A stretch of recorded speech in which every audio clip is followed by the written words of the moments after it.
The lathe is a little more together today. Other observations on this. The drip pan here had 2 holes in it, presumably for bolting it down to a bench. Well, the problem is the holes do not line up with the holes that are pre-drilled in the lathe itself. So what did I do? Is I drilled another hole right here, and I had this piece of metal right here, and I'm using it to clamp the front part of the lathe and bolted the back part. That works. I need to clean that out. I haven't even plugged this in yet.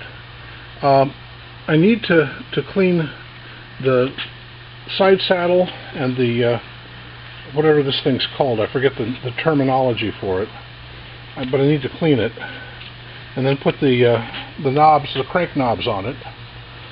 Oh, and one other thing I got done. This is my carburetor parts washer that I bought at Horrible Freight.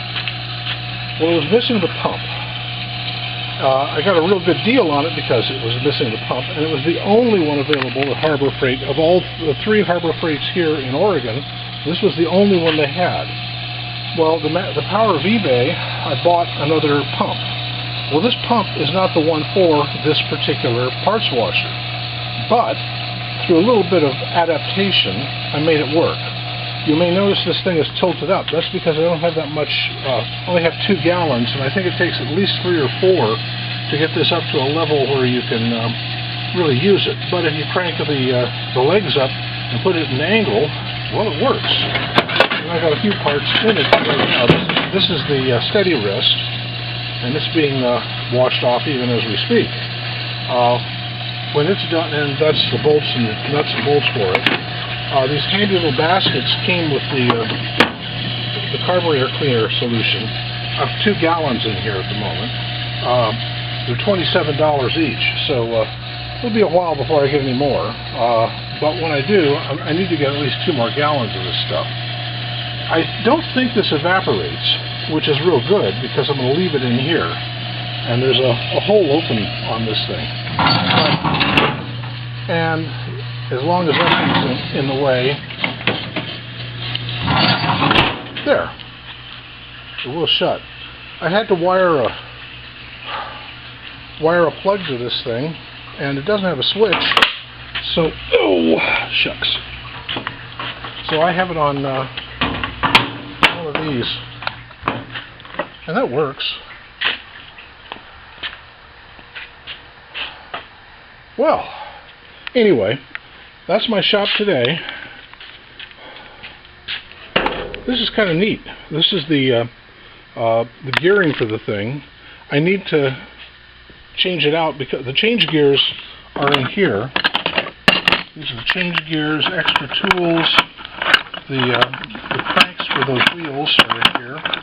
Extra jaws for the chucks. Dead centers.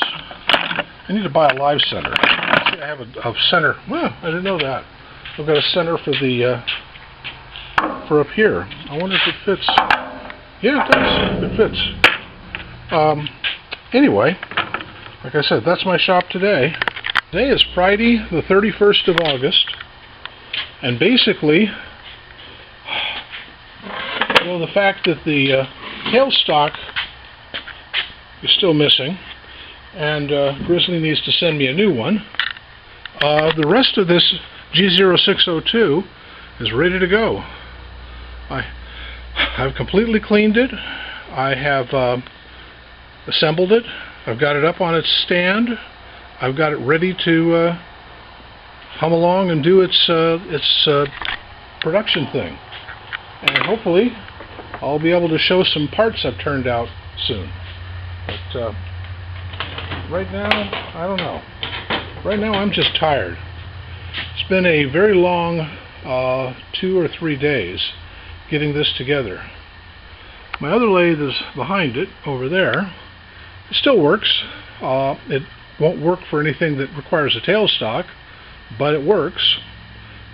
So that means at the moment I'm effectively without a tailstock that functions, but which is why I bought the thing. I mean, the very reason I bought it is gone, is not working. But other than that, I'm pretty well satisfied with what's been done so far. I mean, I bought a parts washer because, well, I needed a parts washer, and I bought a shop jack that has proved to be very, very handy. I bought that one on, it's a little more expensive than the cheaper one, but I've bought it on a recommendation that this one does not drain out as quickly. I still need to sweep up in here and do some basic cleaning, but right now I'm a bit pooped out, so I think I'm just going to call it a day.